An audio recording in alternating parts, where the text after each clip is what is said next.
अस्सलामुअलैकुम। Welcome to our online classes civilise education system subject इस्लामियात class 3 सफ़ा number 47। आज का हमारा उन्वान हज़रत मोहम्मद सल्लल्लाहु अलैहि वसल्लम का कुछ हिस्सा हमारा रह गया था। वो है हमने क्या क्या पढ़ा था। हज़रत मोहम्मद सल्लल्लाहु अलैहि वसल्लम के इस बाब में अबू तालिब की कफ़ालत, सफ़र शाम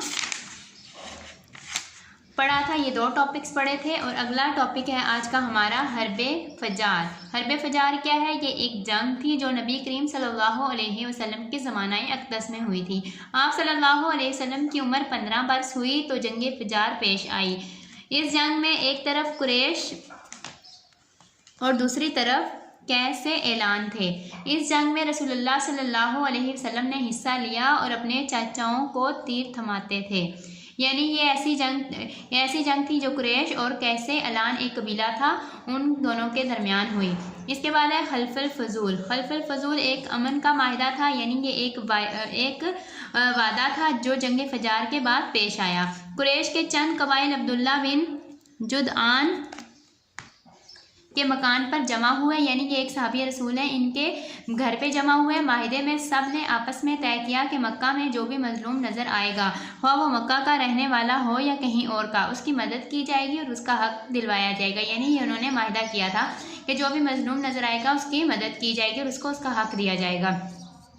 इस माहिदे में नबी करीम सल्लल्लाहु अलैहि वसल्लम ने भी शिरकत की। इस वक्त आप सल्लल्लाहु अलैहि वसल्लम की उम्र 20 साल थी। नबूवत मिलने के बाद आप सल्लल्लाहु अलैहि वसल्लम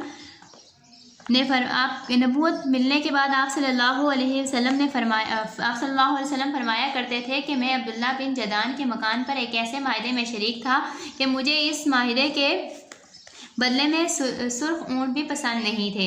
अगर दौरे इस्लाम में ऐसे माहिदे के लिए मुझे बुलाया जाता तो मैं ज़रूर शिरकत करता।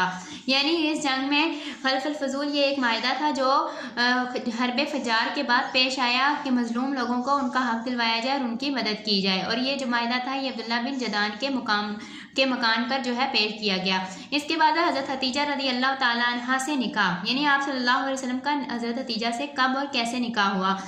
जब आप सल्लल्लाहु अलैहि वसल्लम की उम्र 25 साल की हुई तो हज़रत हतीजा रदी अल्लाह ताला अन्हा का माल लेकर तिजारत के लिए मुल्क शाम तशरीफ़ ले गए।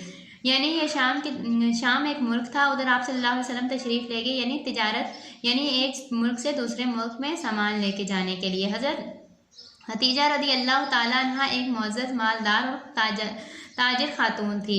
जब उन्हें रसूलुल्लाह सल्लल्लाहु अलैहि वसल्लम की सच्चाई और ईमानत का इल्म हुआ तो उन्होंने आप सल्लल्लाहु अलैहि वसल्लम को इनका तिजारत का माल बेचने की पेशकश की। यानी जब हज़रत हतीजा को पता चला कि आप सल्लल्लाहु अलैहि वसल्लम एक सच्चे और ईमानदार शख्स हैं तो उन्होंने अपना माल बेचने के लिए आप सल्लल्लाहु अलैहि वसल्लम को दे दिया। आप सल्लल्लाहु अलैहि वसल्लम ने ये पेशकश कबूल कर ली।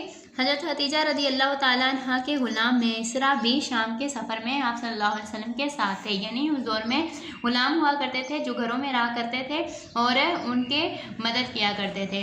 माल बहुत मुनाफा से फ़रोख्त हुआ। इसी तरह आप सल्लल्लाहु अलैहि वसल्लम कई मरतबा हज़रत हतीजा रदी अल्लाह ताला अन्हा का माल लेकर बहरीन, यमन और शाम की तरफ गए। यानी ये बहरीन, यमन और शाम जो है ये तीनों एक मुल्क हैं। हर मरतबा तिजारत में खूब नफ़ा हुआ। आप सल्लल्लाहु अलैहि वसल्लम की दयानत, ईमानत और शराफत से मुतासिर होकर हज़रत हतीजा रदी अल्लाह ताला अन्हा ने आप सल्लल्लाहु अलैहि वसल्लम को शादी का पैगाम भिजवाया। यानी जब उनके अंदर ईमानदारी और सच्चाई देखी तो हज़रत हतीजा ने आप सल्लल्लाहु अलैहि वसल्लम को शादी का पैगाम दे दिया। आप सल्लल्लाहु अलैहि वसल्लम राज़ी हो गए, यानी शादी करने के लिए राज़ी हो गए। आप सल्लल्लाहु अलैहि वसल्लम का निकाह अबू तालिब ने पढ़ा। यानी निकाह के वक्त आप सल्लल्लाहु अलैहि वसल्लम की उम्र 25 साल थी और हज़रत हतीजा की उम्र 40 साल थी। ये पहली खातून थी जिनसे रसूलुल्लाह सल्लल्लाहु अलैहि वसल्लम ने शादी की और इनकी वफ़ात तक किसी दूसरी खातून से शादी नहीं की। यानी आप सल्लल्लाहु अलैहि वसल्लम ने जब तक हज़रत हतीजा ज़िंदा थी और हज़रत आयशा और जितनी भी आप सल्लल्लाहु अलैहि वसल्लम की अज़वाज मुत्तहरात थी उनके साथ शादी बाद में की। हज़ूर सल्लल्लाहु अलैहि वसल्लम के 3 बेटे और 4 बेटियाँ थीं। हज़रत इब्राहीम रदी अल्लाह अन्हु के अलावा आप सल्लल्लाहु अलैहि वसल्लम की तमाम औलाद, यानी तमाम बच्चे हज़रत हतीजा रदी अल्लाह ताला अन्हा से थे। हज़रत इब्राहीम जो थे वो आप सल्लल्लाहु अलैहि वसल्लम हज़रत हतीजा की औलाद में से नहीं थे, बाकी अज़वाज मुहतरहात में से थे।